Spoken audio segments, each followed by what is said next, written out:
Selamat pagi Romo, Frater, Ibu Bapak Guru yang terhormat, serta pemirsa yang berasal dari berbagai daerah. Ini saya, koordinator dari kelompok 4 SMK Mikael Surakarta, akan ke Sangiran untuk memulai observasi kami. Saya Nikolas Bagas Pahiti Angkasa. Saya Rafael Gitaru Putra Wibowo. Saya Tielsa Sugiono. Saya Ananta Putra Ibsana. Dan kita akan berangkat ke Sangiran.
Baik, kita kelompok 4 sudah berada di Museum Purba Sangiran. Dan kali ini, tugas kali ini adalah melibatkan 8 mapel untuk asesmen akhir. Yang mana 8 mapel itu adalah bahasa Jawa, bahasa Indonesia, bahasa Inggris, pendidikan Pancasila, informatika, seni budaya, IPAS, dan juga sejarah. Untuk itu, marilah kita explore Bersama-sama. Yuk. A few moments later. Keuntungan di belakang. Tahun lamanya setelah mengalami yang namanya 3 perubahan lingkungan.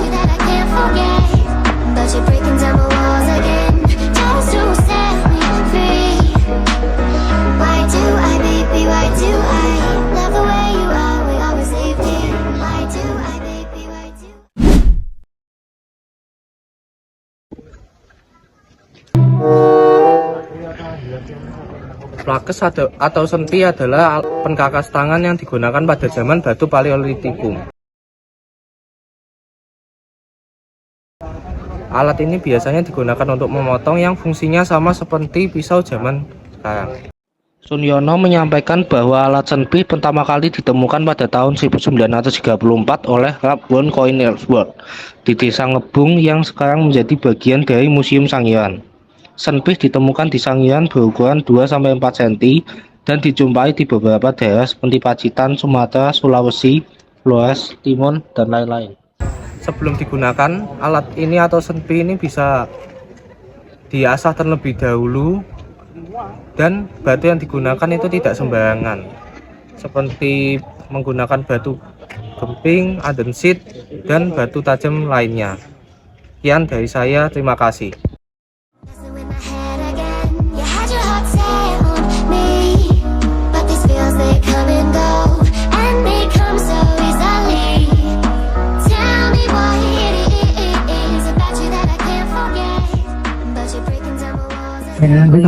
Selamat siang Pak. Selamat siang. Kami dari SMK Mikael Solo kesini mau untuk bertanya-tanya sedikit tentang apa itu flex.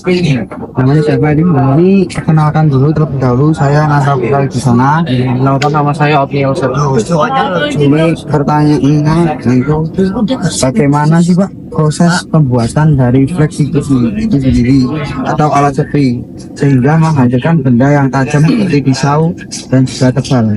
Oke, jadi pertanyaan Bapak bisa. Jadi untuk pembuatan laser P biasanya dari batu ya, dari batu mereka memangkas.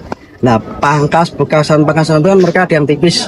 Nah, yang tipis itu digunakan sebagai alat tepi. Itu pun dipilih sesuai pegangannya gimana, terus ketajaman gimana. Jadi memang berasal dari batu-batuan pecahan yang mereka pecah. Jadi mereka memilih untuk membuatkan untuk alat untuk itu. Batu ya.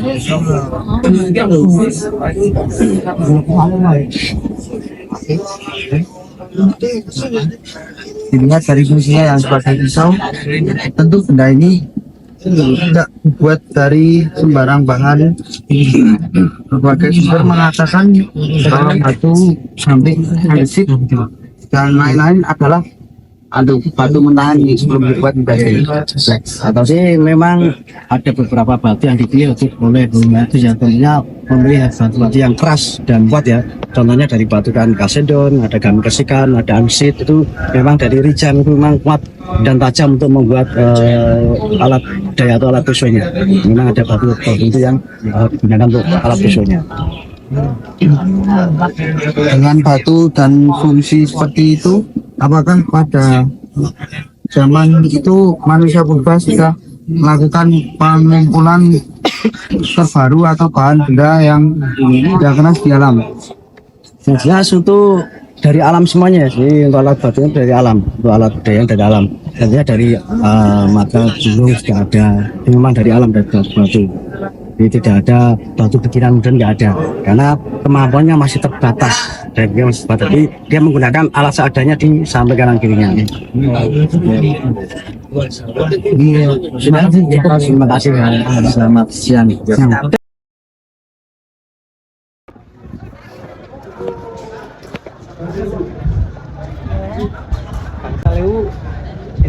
Ya teman-teman, di sini saya dari kelas TP6 kelompok 4 SMK Jakarta sedang bersama pedagang yang ada di sini dan kami akan mewawancarainya. Awalnya itu bongkahan, lumpur itu bongkahan mengendap jadi batu bongkahan, terus sama pengrajin Sangiran itu dibikin kerajinan Sangiran. Jadi satu sama yang lainnya itu nggak bisa sama gitu, namanya kerajinan. Nggak bisa sama loh, ini beda pengrajin. Oh, terus bahasa Jawa kan? Bahasa Jawa biasa. Ini cukup buat rokok.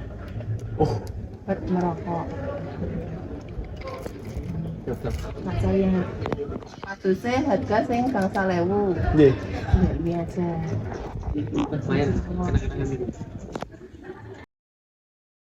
Ajeng tanglet. Asminipun sinten, Bu? Asminipun Ibu Tuturi Handayani. Dalemnya pun Bu? Dalamnya desa sini aja, desa Krikilang. Ini dodolan apa mau nih, Bu? Satuannya aksesoris sama batu-batuan Sangiran. Biasanya pun terbuat dari apa mau nih, Bu? Batu. Selo. Jenisnya kayak gini.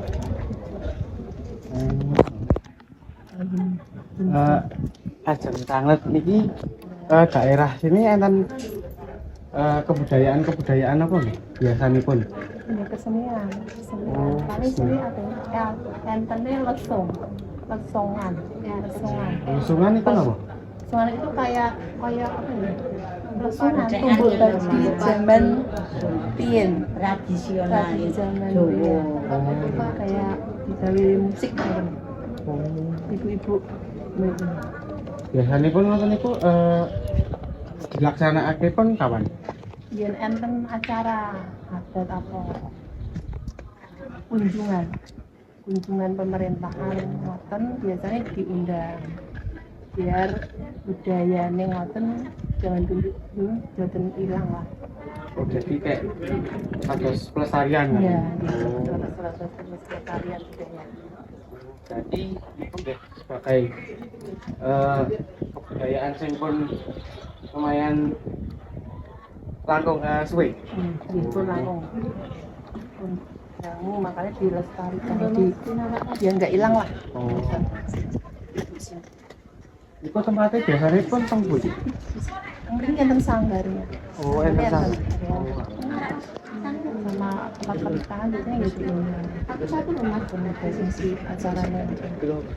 Ini biar budaya sama kesenangan itu nggak hilang. Nah, teman-teman, proyek desain ini mengajarkan kelompok kami bahwa ini mengajarkan tentang konsep gotong royong yang dimana saya, Bagas, Odil, sama Rafael itu bekerja sama dengan baik dan bergotong royong untuk mendapatkan hasil video yang baik dan bagus. Nah, jadi konsep gotong royong ini dimana ada yang kameramen, video, ada yang mewawancarai, ada yang mempresentasikan, ada yang menjelaskan.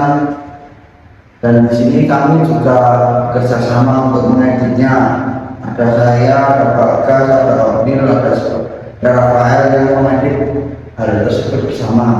Jadi ini sangat memaknai tentang gotong royong, di mana hal tersebut dapat mengajarkan tentang kerjasama, kekompakan, lalu mempererat hubungan persaudaraan dan masih banyak yang lain. Sekian dari saya. Dari proses saya ini kita belajar untuk saling menghargai, membantu satu sama yang lain, dan menghargai sesama. Nah, contohnya seperti kelompok kami adalah seperti Ananta sebagai videografer bisa, dan Bagas bisa seperti memberi ide dengan timnya, dan kayak saling melengkapi satu sama yang lain dan saling menghargai dapat sesama kelompok kita. Dan sekian biasanya. Akhir kata, saya kelompok 4 menyampaikan bahwa satu tim terdiri dari 4 anggota, yang mana 4 anggota memiliki keahliannya masing-masing. Ada yang jadi kameramen, wawancara, editor, dan saya sendiri memantau kinerja saya.